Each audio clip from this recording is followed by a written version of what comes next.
Well, it's Monday morning and I just dropped Ben off for school. I always think it's sad for us. I guess after a weekend of hanging out together and stuff, then it's just kind of hard to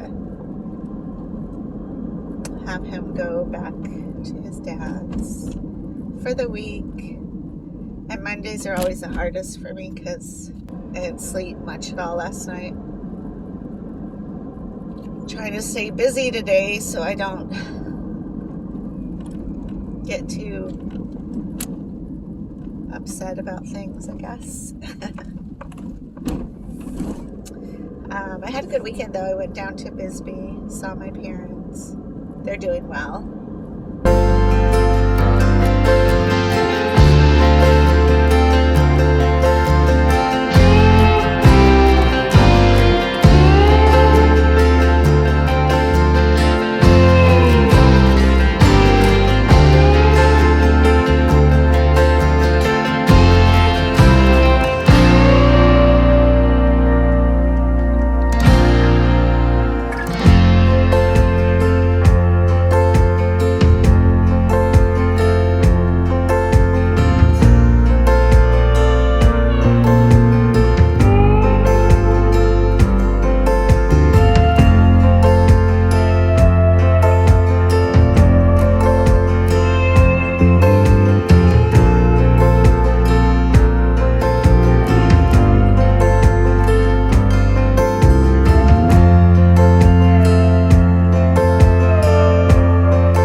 I got to see some cool friends from high school I haven't seen for a long time, so that was cool.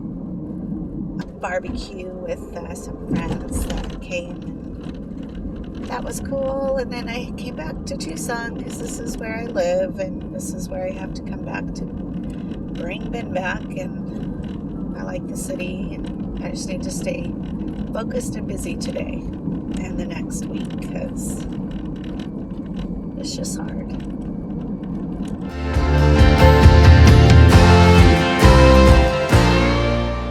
Hey, happy Tuesday. You know where I'm headed. Last night when I got home from karaoke, the covered parking was all used, like all the spaces, so I had to park out in the sun, which I totally hate. I wish we had reserved parking because I would pay for reserved parking in Tucson. Heck yeah. But anyways, I didn't get to park in a shady spot, so my car is super hot. And today it's supposed to be like 104, so that doesn't help, but whatever. It's the life in Tucson, I suppose. So let's see, other than that, I feel pretty good. I'm doing well. I went to karaoke last night because I just decided to take a break from my Real Talk live stream, mostly because I kind of cover whatever I'm talking about there on YouTube. So it's hard to balance, like, what did I say in this audience and what did I say in this audience? And I'd rather devote more time to the YouTube than to the live feed. So kind of changed that.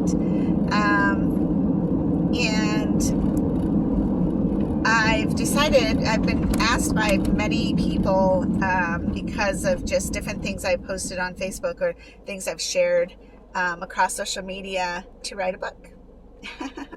I don't know how long this takes, or I don't know how long it will take, and I don't know all the ins and outs of how to do it necessarily. So I'm just sitting at my laptop and typing out perspective, I guess, of adoption and being an orphan and the struggles of the in and outs, day by day triggers of what that is like for a child who was left at an orphanage at a young age and then adopted.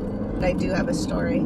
I have a message. I have a life that I have struggled with and overcome obstacles. So I think like that's going to be kind of the premise, I guess, of the book. And there's just so much that I've experienced personally, people that I've come in contact with, things I've experienced, and there's so much to life that, it's funny because the dialysis part is a huge part of my new life now, but it's not always been here. So I've gone through quite a few of other things that I hope to encourage people. That's always my thing. It's not just look at me, here's my story, I'm a victim. There is a victim thing that happens because you are the victim of something, but I don't wallow in the victimhood, and I don't like to get in the pit of despair. I try not to, and I'm so thankful for my friends who come along, and they just, at the right time too, they'll say like, oh hey, I'm gonna go karaokeing tonight, what are you doing? And it's just so precious to me because it's like, oh my God, you saved me out of going into the pit of despair because Ben went back to his dad's, and I'm kind of going through some other personal things. And so instead of sitting at home like grounded, I just, it was just a wonderful treat to be able to go out and listen to music and people. I think that my message when it comes back to like the book or these vlogs is that I want it to be the raw, honest truth. My life is not perfect. I struggle. There are things that I've had to adapt to. There are things that I've had to set strict boundaries to. There are things that I have to stay disciplined to in order to not get in the pit of despair, and in order to not self-medicate in damaging ways. I was never into drugs. I'm hyper enough, and I've got a good enough imagination. I don't need drugs. In fact, I've had people tell me like, you should smoke weed. Because I can get hyper, or I can get really deeply upset about something and just be very overwhelmed by that. And so, I've had that suggestion, but I don't need to. I'm perfectly lovely the way I am. And then when it comes to like drinking, I can drink. I do drink once in a while, but with kidney disease, you have to really watch the drinking. And it's not even the alcohol content or being an alcoholic or any of that has to do with the kidney disease itself. And sure, it has to filter out whatever you're drinking, but that's not even the case. The biggest thing is that if you're drinking and you're drunk, you can cross-contaminate yourself. You miss your connection, or you just, you could just not even do your exchange right. So yeah, like that's really why they don't want you to drink. But I'm allowed to drink, and I can drink liquors. But again, a lot of alcoholic drinks have a lot of sugar in them, and I don't need to add more sugar to my bod. Even when I go out to bars or go dancing, like people are amazed, like, you're not drinking? I'm like, nah, I don't need to drink. I'm having a fun time just as I am. And I honestly, this might sound weird, but I honestly think that food is an addiction, because I can use food as a emotional healing device, or an emotional, I don't know, like you emotionally eat. So I think that food is definitely, and it's created, especially processed food is created so that you want more, you're not full, and you're just eating a bunch of crap.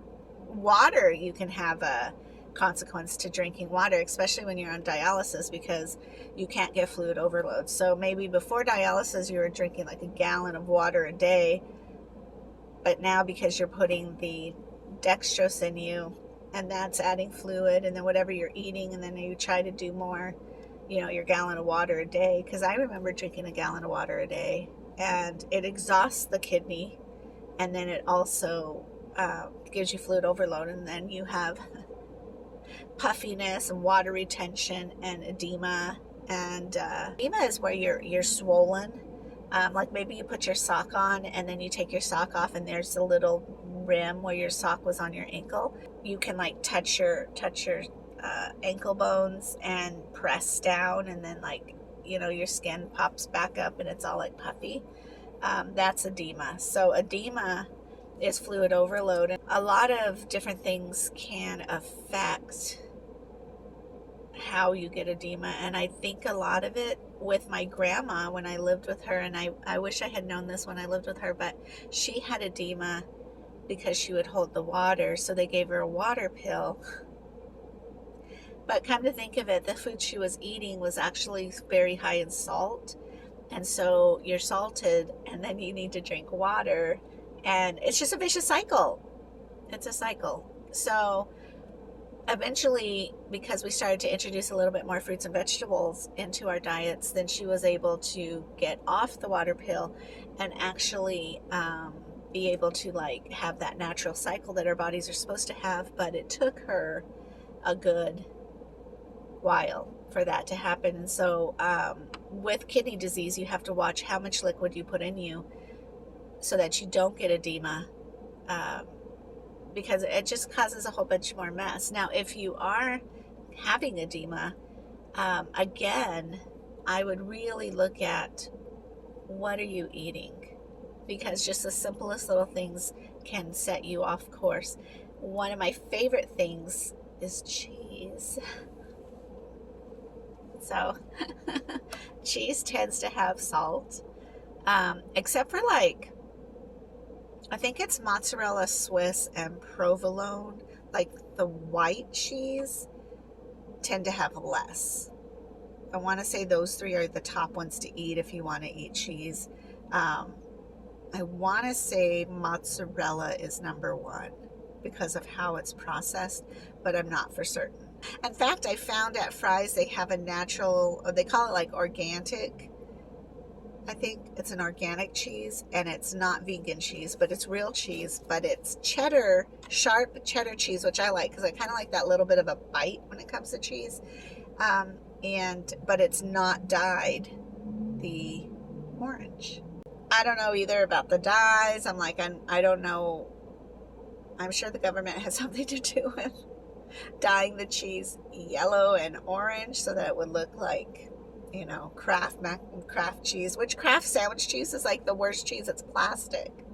Ugh. Anyways, that's my rant on cheese and foods. So I'm going to go, but I wish you well, and I will talk to you soon. Bye.